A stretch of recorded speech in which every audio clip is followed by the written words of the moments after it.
Hey everybody, before I get started, I just want to mention a couple of ways that you can engage with me on a more personal level. I have a few avenues set up and I keep focusing on one, and I figured why don't I make a short little video talking about all of them real quick before we get into these episodes. So first thing, Patreon. There's a link in the episode description, in every episode description to the Patreon, as well as a video on the feed called Major Announcement that has all the details of what each tier offers and how much they cost. I implore you to check that out. I offer a lot of cool shit for my patrons. Second thing, the Discord channel. There's also a Discord link in the episode description and in every episode description. I have multiple channels set up there for each show that I'm covering, and it's a great way to just engage with me. I have a channel set up for MMA talk as well. I'm a big MMA fan, so if you're an MMA fan, you can check that out as well. There's a link to the Discord in the episode description. And then lastly, the Facebook and Twitter. Social media. Follow me on there. I post news on there. When I say news, I mean like, hey, I'm stopping covering this show. Hey, I'm starting covering this show. Let me know what you think about this. I do live watches of things on Facebook where like I'll check in and say I'm watching so-and-so show, and then I'll like live comment while I'm watching it, and that'll be cool if maybe you watch that show too and you want to watch along with me, or you're watching it later and you will see my thoughts, which are usually pretty entertaining because I'm usually pretty high when I'm writing them. So check out all those links in each episode description, and let's talk about this episode. Peace. One mic. Yeah. All I need is one mic. Yeah. All I need is one mic. Hey everybody, welcome back to One Mic, and today I'm here to talk about Season 1, Episode 6 of Apple TV's Lessons in Chemistry entitled Poirot. So the episode title here is based on the detective Hercule Poirot from the Agatha Christie novels. Reverend Wakely, I finally learned his name, he uses Agatha Christie to advise Mad on taking a step back and reassessing where she stands in her search for Calvin after she hits a dead end with the whole St. Luke school. It's a school, right? No, school, church, whatever. The whole St. Luke thing. So while I'm not entirely into the show still, I did think this episode was a strong comeback from what I thought was a pretty weak previous two episodes. I think a lot came together this week and a lot came to a head. We learn a lot about why Elizabeth is the way that she is, and when I say that, I just don't mean her behavior or her demeanor, but just kind of like her entire outlook on life, including her devotion to science, facts, and honesty. You know, I said in the last video that Brie Larson's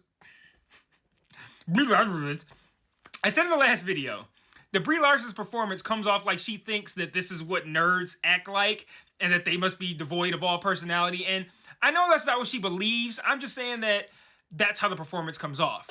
She's probably just being the character that's in the book, which, as I also pointed out, I don't think translates very well to the screen, but whatever. After this episode, I think, a little bit more clearly why Elizabeth as a character is written that way, and we learn some harrowing things about her past. Unfortunately, I still don't find the performance very enjoyable to watch, and that's the problem you face when you have a star character in a TV show that's intentionally bland and kind of stoic. You know, a lot of what's not working for me in Brie's performance, it wouldn't matter in written form. But, I mean, them's the breaks. I'm watching a TV show, so that's how I'm going to judge it. I'm not reading a book. So we also refocus on Harriet's whole freeway debacle, and I'm glad the show finally brought Harriet's arc and Elizabeth's arc. Crashing together feels kind of like a poor choice of words, but given what happened to Calvin, but converging the two story arcs, you can see things potentially going where they ended up in this episode, but I wasn't sure if the show was going to go there, and it did, so I'm pretty pleased by that. But that's enough build-up. Let's talk about the episode. This episode, like several others, it jumps back and forth between present day and the past. The past in this episode is 1934, and we see a preteen Elizabeth watching her father preach at church. And if you recall, when Elizabeth met Reverend Wakely early in the season, I think it was like episode 2, she said her father having been a preacher is part of what made her relationship with religion complicated. Well, we learned that saying that her relationship with religion is complicated, we learned that's a pretty big fucking understatement, as Elizabeth's dad was a con artist. Something that we see shockingly little of in religion, right? But her dad had her brother in on the scam. He's lighting pistachios on fire on chairs to simulate a burning bush, in this case, a burning chair. But even though her dad's a fake preacher, one aspect of religion that he does not fake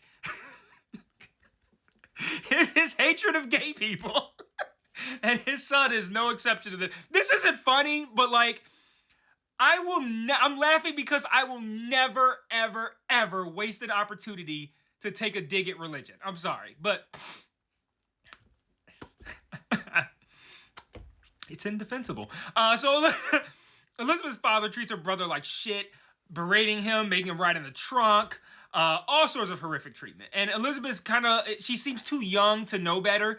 And she just kind of like casually observes this terrible behavior happening around her, doing nothing to defend her brother. And, I normally wouldn't mention that, as it is not Elizabeth's responsibility at all to defend her brother. But I think the show wants us to notice this because I think it feeds into Elizabeth's present day actions. Elizabeth's brother ultimately kills himself, and this is, of course, no fault of Elizabeth's, but it's 100% the fault of her father. But Elizabeth probably feels somewhat responsible as an adult for not standing up for him or being supportive of him when they were kids. So when we fast forward to present day and this whole situation with Harriet and the freeway and Elizabeth initially not wanting to be involved in the protest, and then you think about the guilt that Elizabeth must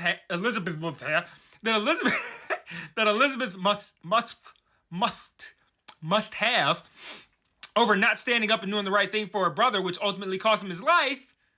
Now you can land at a place where Elizabeth ultimately agreeing to the protest, it really means something and it makes sense. And that's how you get to that place to where that moment matters, when you have all of the past shit and all of the things that have gone into making her the person that she is. We have all of those things come together in a moment that explain someone's behavior. That's how you do that kind of thing. So, good shit on the writing. I don't know if that's from the original author or if the screenwriter tweaked it a little bit to make it a little bit better, but regardless of who's responsible, I loved how seamlessly the flashback tied in with the present day stuff. Now, in true compliment sandwich form, I'm going to talk about what I don't like, which continues to be the groan-inducing, heavy-handed examples of misogyny in this show that they shamelessly beat us the fuck over the head with each and every week. Like, this show has some of the least imaginative ways of telling us that men ain't shit. And I think the only time they've done this gracefully was whichever episode that was, where the doctor walked into Liz's house and he's like, just invited himself in, starts folding clothes. That shit was still funny to me. But all the other examples of misogyny on this show come off like they're written by people whose only examples of misogyny are from other poorly written shows that feature misogyny. Like this week, early on, there's a moment where a woman is asking Elizabeth a question in the Q&A session that happens after the show. And she starts by saying that her husband says what she lacks in smarts, she makes up for in effort. Which, of course, is hilarious to the brutish and juvenile Phil, who's played by Rainn Wilson. Yes, I learned his name as well. The woman then proceeds to ask a very intelligent question. And everybody, the audience in the show, and presumably the audience watching the show, are supposed to be like, oh shit, she's really smart. And if I were a woman, that would be offensive to me. Like, if you're a woman watching this right now, like, you don't feel a way about the idea of a woman being smart and having that be presented as shocking or like a surprise, like that doesn't feel off to you. Like, to me, like that, like I said this about another show, I can't remember which one, but it feels like an antiquated wokeness. Like they're trying to be like 10 years ago woke. Like we're past, like your level of wokeness is still kind of offensive. Like, and I'm not even trying to be, like, I'm not an easily offended person, but they're clearly going for a level of virtue signaling here. And the virtue signaling is so weak and it's so, like, it's dated. And again, the book's probably old, so it would make sense that if this stuff's in the book, that it would feel dated. I feel like they should have updated this or something, because like this whole thing of like ha ha ha, your husband said you're dumb, ha ha ha. Like, what kind of 1920s shit is that? Like, that's how you display misogyny to me in 2023, is with some brutish fucking clown laughing at a husband saying that his wife is stupid? Like, are you kidding me? And then she says something smart, we're like, like, women are smart too? Like, that like, it's so fucking antiquated, dog. It's an antiquated level of wokeness. I wish I could remember. The other show that I'm talking about did the exact same thing. Like, it was Lioness, the Taylor Sheridan show. It did the same fucking thing. It was like, oh, she can do as many push-ups as the men do. Like what the fuck kind of shit is this? And so like the way they do misogyny on here, it feels like virtue signaling. It feels lazy, and it feels like they're taking what would be progressive as far as like the male-female dynamic or whatever, what would have been progressive in the 90s and trying to make it progressive today, and it's not. So, like, I don't know, man. Like,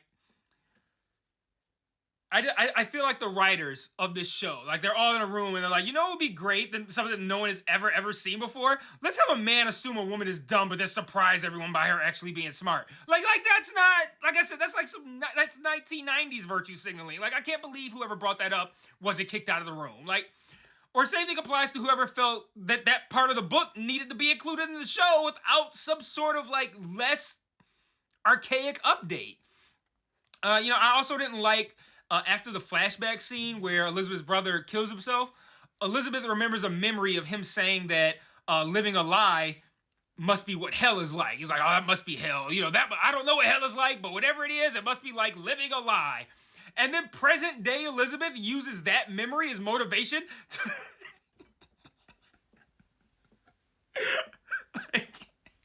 I'm sorry, dog. Like, they don't do it directly, but they do it, and it's so dumb. Like she uses the motivation of him talking about it must be hell. Hell must be living a lie, referring to, like, keeping his sexuality in the closet, and she uses that as motivation to be like, I'm not going to advertise shortening no more. like, that's what we got. Man, like, I don't know. I just thought that was kind of like... That's a reach, man. Like... Like, man, my brother said it must be hell to hold your sexuality aside after be gay and pretend that you not, and he had to kill himself. Like, I can't advertise shortening. Like, dog, you can do better than that. Oh, man. That shit was so funny to me. Like, I even put it in my notes, like, LOL. Like, she used that memory to motivate herself to not advertise shortening. LOL. Man. I'm kind of surprised this episode made it to screen, pretty directly connecting guilt over having to hide your sexuality due to bigotry from your father and guilt over having to advertise shortening with artificial ingredients. Like, that was wild to me, dog. Like, y'all really put them two shits hand in hand. Anyway, Elizabeth's like, no, I can't do this. I can't live alive. My brother's dead because of the shame and guilt our father made him feel about his sexuality. I'm just going to sit here and say I fuck with this shortening when I don't. like, was that in the book? Or did the show just kind of, like, do a bad job with that? I don't know. Oh, man. So the Phil character, he's just cartoonishly villainous, and I don't even remotely take him seriously. And that's hurting what could be actually a pretty decent plot line. So, for example, this episode, they have the whole thing with Liz having to advertise the shortening. On one hand, the whole idea of promote this or you're fired and the internal conflict it creates is a pretty serviceable direction to go. I'm fine with that, right? But I wouldn't go any more complimentary than serviceable. But my initial thought was, Liz doesn't even want to do this show. She's only doing it for the money, so threatening to take away the show shouldn't be much of a threat to her. It's Phil that wants the show, not Liz. She was sought out by Walter. But all that shit is really just meant to show us how villainous Phil is. But then I thought, the show has reached a point where it's really resonating with women.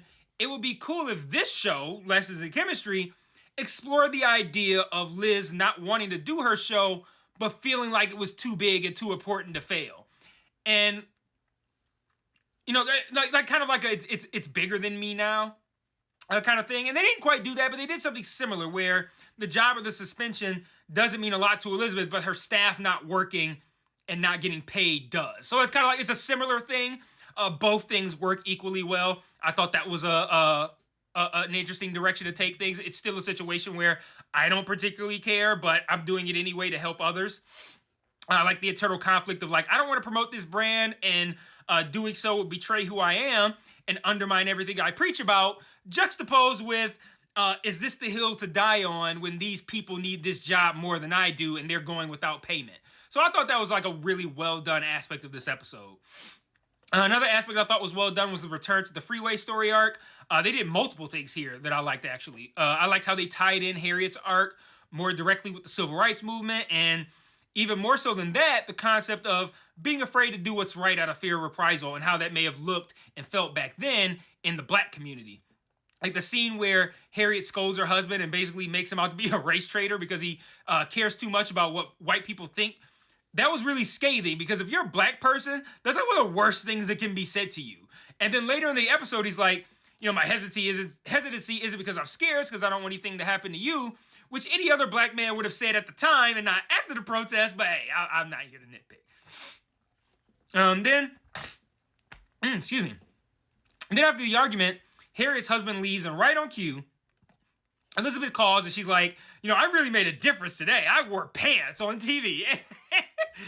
And Harry's just standing there being a good friend, like on the phone, and just like not saying anything, but looking like, I am dealing with, like, not even knowing at the time, like world-altering problems. She's like, I wore pants today. like her people are dealing with like their homes being destroyed, turning on the TV, seeing their leaders beaten and killed for merely asking for equal treatment. And Elizabeth was like, I wore pants on TV. Like right after Harriet just called her husband a race traitor. Like, it's wild times on the show. Harriet does later tell Elizabeth about herself in a way that should resonate with a lot of social justice warriors today. Having the platform to affect real change and using it to sell yoga pants that give you a fat ass is like a pretty common practice today. So I kind of feel like that scene should resonate with the people who need to hear it probably aren't watching. And Harriet lets Elizabeth know that her and her audience got it pretty good. And given her platform, it also matters what she doesn't say. This conversation, coupled with Elizabeth remembering the stuff we saw in the flashbacks, prompts her to promote Harriet's protest on her show and to get everyone to stand up against misogynistic Phil, which, if I'm being honest, it felt a little bit too full housey to me. Like when Phil says not to show the flyer, and Walter, like I said, I learned his name too, when he's like zoom in tighter on it, I did kind of roll my eyes, like, not gonna lie. I expected to hear, I expected to hear a studio audience behind the studio audience of Liz's show start applauding. Like, that's how corny an 80s sitcom that shit felt. The protest, though, goes about how you would have expected, with the police getting out of hand and beating protesters as they are known and want to do. Liz being the only white person there and also being completely overlooked kind of stood out to me. I would expect the police to at least acknowledge one of their own, like what are you doing here, or something like that, or like help get her out. Having Liz just watch the chaos go on around her while she's unaffected, it felt kind of unrealistic, but not to a troubling degree, but also to a large enough degree for me to say it just now. But I'll allow it. Lastly, they continued this thing with Mad looking into Calvin, and I'm not sure where this is going, but it's not going anywhere interesting right now. They have the Reverend seemingly know who Calvin is at the end of the episode, but we know so little about the Reverend that I don't know why I should even care that he might know Calvin. And that was definitely played up like some sort of cliffhanger. So I don't know, but all in all, I thought this was a solid episode. Like I said, it did a lot of really good stuff. I'm not into they're dragging their feet with the Mad looking into Calvin thing, and then like I said, I thought the thing with comparing the living a lie thing with the gayness and with the short thing, I was like, no, I was out of control, and the misogyny is ridiculous. But like I said, solid episode, still flawed, but just not flawed to the degree of any of the other episodes. I said I was likely done covering this show last week, but Here I am again talking about the latest episode. So with 2 left, I'll probably just keep doing it to keep the coverage complete. But, I don't find this show to be special in any kind of way, but it's something different. It's not terrible. It's watchable. I don't know. I really am kind of just gonna complete the coverage. If I've watched 6, I might as well finish the last 2. I don't know. But, yeah, solid episode. Mediocre show. But until, I don't know, later this week, peace.